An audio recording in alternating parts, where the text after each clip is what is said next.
Alright guys, welcome back to another video on the channel, and today we are back for another F1 career mode video, and I already know what you guys are going to say. You have not uploaded career mode in a month. What the hell has happened? Is this series even going to be carrying on? And yeah, it is.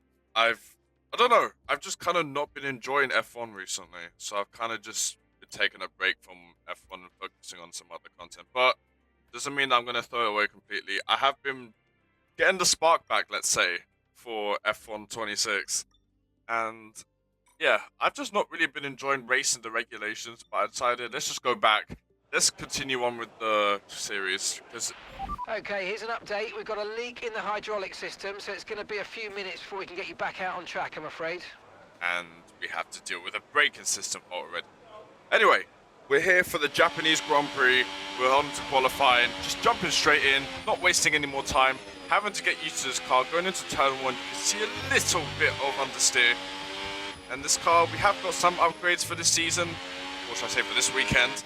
I'm not entirely sure how the car would feel. It's not really major upgrades, it's kind of just minor and subtle. As you see here, kind of losing the rear a bit, just making a little bit of mistakes, and got a tire on the grass, and the car was just loose. Yeah, I've got to be careful not to take too much curb there. You can see the car was already a bit unsettled. I tried to correct it, and then I just took too much curb, and then that just unsettled the car. Luckily, we avoided the wall, because that would not be nice. But going into turn 9, you can see again, I go on the curb too much, and I dip a tire onto the gravel, and that is definitely going to cost some time. And yeah, look how much battery we have already, 40%.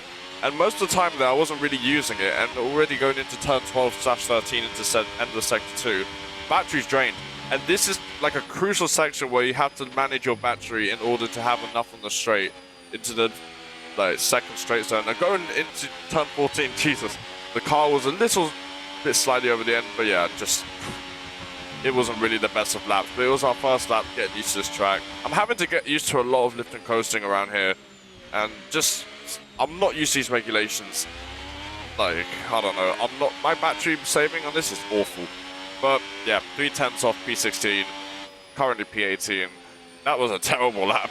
But I tried to improve on it next lap, and somewhat decent. At least we have more battery this time around. We do make some temps, and this corner we were sliding about, so that's an easy 2/10 up. We just have to try and maintain it for the rest of this. And it's been difficult to save battery around this track, to be honest, but look at it, all this full temps up, having to downshift into 7th gear, just like in real life, going into the final two corners of 16 and 17. We are half a second up. We tried to cut the corner a little bit, try to gain some time. That kind of compromised us, but doesn't stop us from gaining half a second. I don't know what the qualifying is going to be for that. It's going to be 17th. For this team, though, it's actually quite good. So, yeah. I didn't expect to qualify any higher, to be honest, but Sergio Perez in P9 in a Cadillac. How is that even possible? And Kimi Antonelli 2.4 off the pace at 20th. Something must have gone on there, because that's not right. That is so weird. Welcome along then to the magnificent Suzuka International Circuit, a stone's throw away from Issa Bay in the beautiful Japanese countryside. What surprises lie in wait for us today at the Japanese Grand Prix? A lap of this historic racetrack covers 3.6 miles. It's the only time during the season that we race on a figure-of-8 circuit. And the drivers can expect some intense G-forces through the 18 corners on offer here as they experience some of the highest average apex speeds on the Formula One calendar. Keep an eye out for overtakes into the final chicane. So with the race not far away from starting, here's what today's grid rundown looks like. What a qualifying yesterday for George Russell. He'll start today's race from pole position, edging out Max Verstappen, who'll start from P2. Considering the rest of the grid, we have Norris, Hadjar, and Sir Lewis Hamilton, and Leclerc, Albon, Piastri, Perez, and Gabriel Bortoleto, Alonso, Sainz, Liam Lawson, and Hülkenberg, Stroll, Blue, Pierre Gasly, and Arvid Lindblad, Antonelli, Behrman, Ocon, and Franco Colapinto rounds off the grid. And now it's time to head down to the track. And alongside me here today in the commentary box, Anthony Davidson. I know what we've got to do before the start of today's race, but what about our driver? What do the final hours look like for them? Well, for them, you've got your pre-race rituals that you go through. You see different drivers that, some have got their headphones on, they're listening to the music. Some drivers really absorb the energy from the crowd and they're there waving to them. Other drivers, they go within themselves. They chat to their engineers, absorbing that information, that vital information that you need to carry you through the race. And, those pre-race rituals are essential to making things systematic. We do a lot of Grand Prix in a season, and the more systematic you can be, the easier you are within that environment.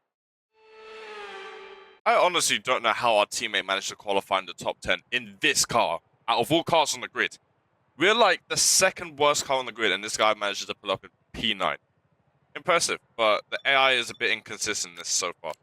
Strategy-wise, it's either going to be a one-stop or two-stop. We're obviously going to go for the one-stop as it's quicker. No questions needed for this. Japan is an okay track for me. It's not really the best, but these regulations will probably tone it down. Because you're going to have to do a lot of lifting and coasting. So I don't know how the AI is going to be around all of these tracks. So Colapinto got a penalty, so he started at the back of the grid, which boosts up a place for us. And we are the only driver on the medium tyre. Most of the grid is going on the softs. So I don't know. I don't think the softs would be a good idea. But I mean, it's the AI. What can we say? These guys, for some reason, get no tyre wear. It's ridiculous. So what am I saying? It doesn't even matter for them. But we're going to go in the mediums, play the long game, balance it out. I don't think it will be that much of a problem, but only time will tell. We need to just get a good launch, make up some positions, and then we should be alright. So fingers crossed that everything goes our way, and let's see what else happens this race. Alright, locked and loaded. We are ready for the Japanese Grand Prix. We have 5 red lights. We are underway for the Japanese Grand Prix, getting up to a steady launch. Meanwhile, Fernando Alonso getting off poorly. Lawson overtakes him on the outside. Sainz tries to make a move on Bortoleto, but he got blocked. We tried to make a move, and Gabriel shuts the door on us. And it's 3 wide into turn 1. Bortoleto, Sainz, and Lawson side by side. Both me and Fernando have to hang back, and you see Bortoleto getting tangled with Carlos Sainz's rear right, which costs both of them time. But Sainz gets past. Lawson and Bortoleto are just going at it, and you can see almost make contact again. I don't think they did, but it was very close. That just cost us half a second, or even a second as the pack in the top 10 just pulls away.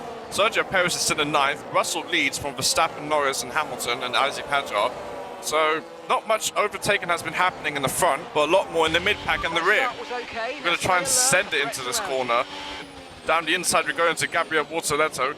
Pretty straightforward move. We'll be able to make a stick. You see Bortoleto in the mirrors still hanging on, but we use the battery to give us that better exit, and we do get past at ease. Now we are behind Liam Lawson. Now we don't have to worry.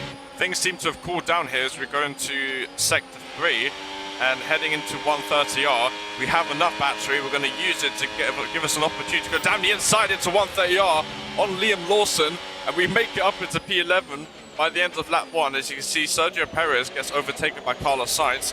So that Williams is obviously quicker than us. So, yeah. End of lap 1, we are behind Sergio Perez. And entering lap 3, there is a problem up ahead as Isaac Hadjar is going slowly. Almost, that's a very odd situation to be, especially in the S's. So, I think there's going to be a retirement for Isaac Hadjar, as Hadjar is out of this race. Here is a replay just from the end of lap 2 into lap 3. You can see Hamilton making an overtake on Lando Norris to take the lead of this race. And you can see the Mercedes of George Russell right behind him. I thought he was going to send it down the inside into 1, but that Mercedes is rapid. And you can see one of the Red Bulls going off the track, and that is Isaac Hadjar. So that is what happened to the Red Bull. I don't know. That is a very strange retirement, if I'm being really honest. But Hadjar eventually pulls into the side of the road, and he is out of this race, unfortunately. I'm not entirely sure what causes DNF there. I think it might be a electrical fault or something. I'm not entirely sure. But anyways, moving on to lap 3, you can see we are right behind our teammate. We could have sent it there, but we chose not to. We have to be smart about this, especially the battery. So 70% battery roughly. We're going to use it on this straight, burn it, get past Sergio Perez at ease, we're all the way up into 9th place by the end of lap 3. But with these regs, it's more of a yo-yo racing, so it's not likely to last long. But so far, we have made some steady progress. We just have to keep this up, just make the best of opportunities that we can. Not much has really happened for the last 3 laps. You can see a Ferrari going off there, Charles Leclerc, and a Red Bull again of Max Verstappen off the track. What is going on with the AI? I don't know what's happened there. The Williams going side by side. Leclerc just goes off the track. So that explains why he was off. But Verstappen, somewhat doing the same thing. And then he just understeers onto the grass and stops the car. That is... What on earth is going on with the AI? That's weird. I've never seen that. He's going slowly like there's an engine problem, but there's not. So that's very weird. I've not seen that happen. Even in last season's game, I've never seen the AI do something like that. But going into the end of lap 7, you can see we are behind the Ferrari. We go round the outside into the final 2 corners, starting on the next lap. We do make it past, but was it too early? I think we're about to find out. You can see in the right mirror, Charles Leclerc right behind us, and is possibly going to make a move. We are draining the battery, but he still stays back, and he goes off the... Okay. He makes the same mistake as he did last lap. I think the AI are a bit bugged when it goes to overtaking into turn 1. Because that's like the second time that the Ferrari's gone off the track. So that's a bit weird, but lap 9, people are starting to come in. We are going to box as these tyres are starting to go off. This has been a weird start to this race so far. Weird half. Straightforward, our pit window is the first box. We need a decent stop here. Oh, for Okay, there seems to be sake. a problem removing the left rear wheel. We need to try and put that behind us, and let's finish the race as strong as possible. Lovely. And we are ghosted inside of the Mercedes, so that could have technically been an unsafe release, but yeah, no. Yeah, that was a terrible pit stop. Now we've got some more work to do. We do get off That was and our out of last the pits, stop. No just more behind our scheduled pit teammate, stops, and we are in let's go. P14 currently. And to think that this couldn't be difficult than it is. Yeah. Moving on, we have 9 laps to go, and we have Sergio Perez ahead of us. Other drivers are coming into the Okay, pits. so We have that's boost Ocon, mode we have available if you Alonso, need. we have Okay, Lawson mate, as didn't well, get who what was we in needed there, 10th. I'm afraid. So But we are head down, currently chin up, and let's now focus in on the rest of the P10 as race. we go round the outside of our teammate Sergio Perez. As you can also see in the mirrors and on the left-hand side, we have Max Verstappen in P12. Despite winning around this track last year, he's currently out of the points. And as we go into lap 13, things seem to be going all right. Okay, mate, that's Sergio behind you now. They are faster than you. Do you understand? They are faster than you. Let them through, please, mate. As Mark just gives us a team order to swap positions. I don't think he's watching the telemetry right here, because you can see that we are quicker than Perez. So the time seems to be going down, but I've not really been pushing. I was just kind of like maintaining my tires, and you can see already I've already pulled almost a second out of that same lap in one sector. So I'm not letting Perez go, and Mark isn't happy Mate, about that, I'm but not I don't impressed with care. that. I've given you a clear 3 laps later, instruction and you've it's already ignored it. What's going on? 3.1 out Okay, so gap to the ahead of car Perez, ahead, so I clearly have 4.2 pace, seconds. and I'm going to use it. And there's 4.2 ahead of Albon, well, behind Albon, I should say, with 3 laps to go. So we're going to be absolutely pushing to see if we could possibly catch up and get that extra point. And as we head onto the final lap, we are 1.2 behind Albon, but we are lacking that battery. We've literally pushed the car sliding into turn 9. Sergio Perez is basically 6 seconds behind. So Mark shouldn't necessarily be that pissed by the fact that I literally managed to push this car ahead 6 seconds of our teammate. Plus, could have potentially been fighting for P7, but our battery is depleted. We're going to have to just settle for P8 more likely. There's no way we're getting past, despite the Williams being there. Around the final corner, it's been a stellar race for the McLaren driver. The reigning world champion goes round the final corner. It is going to be another papaya win for Lando Norris, getting his first of the season. Lando Norris wins the Japanese Grand Prix. Hamilton has to settle for P2, and Oscar Piastri takes the last podium spot in 3rd place. We have 2 more corners to go. It's going to be P8 for us, and it's a double points finish for the Cadillac team, which is an absolutely amazing result, and we'll take that. It's going to be 8th. Lovely. And that's the end of the race. We'll see you in Parc Fermé. We'll take that. Been a pretty solid race, despite the pit stop, but yeah. We also get driver of the day as well, so that's nice. We take that. I honestly thought this race was going to go far south, despite us having poor pace qualified and, yeah, just being kind of in a sitting duck position. But no, surprisingly, this race has really surprised me. But it's going to be higher on top, as it's going to be both a double McLaren podium. So that is double highs for the Papayas, and it's going to be a low day for the Bulls, as we had Isaac Hadjar DNF and Verstappen out of the points, I believe. So we will find out where he's finished, but we get to celebrate Lando Norris's victory as they are on the podium. We need some new animations for the podium. No, we need to have more options and more cutscenes of this. They need to include that in the new game. Yeah, Pie on top. Oh, you can see our car under the garage there. So with this race concluded, McLaren seemed to be a threat for the championship still. We all thought that they might not be on top there, but in this game's universe, they've proven to still be a title contender. But yeah, Verstappen finished, damn, he might have finished even lower. Oh, he finished 21st! Oh my god! Okay, that is definitely not, oh god! I did not expect that. I thought he'd finish at least like 11th. Yeah, that is a horrible day for Red Bull, but a brilliant day for McLaren as they lead both championships with Lando leading the drivers. So that is an amazing result for them. And we are currently ahead of our teammate rivalry, which is a cherry on top as well. So overall, good weekend. Got a lot to take in. And yeah, if you guys did enjoy this video, be sure to drop a like and subscribe. That'll be much appreciated. I will be consistent with these videos as well. I am going to be getting down to business with recording.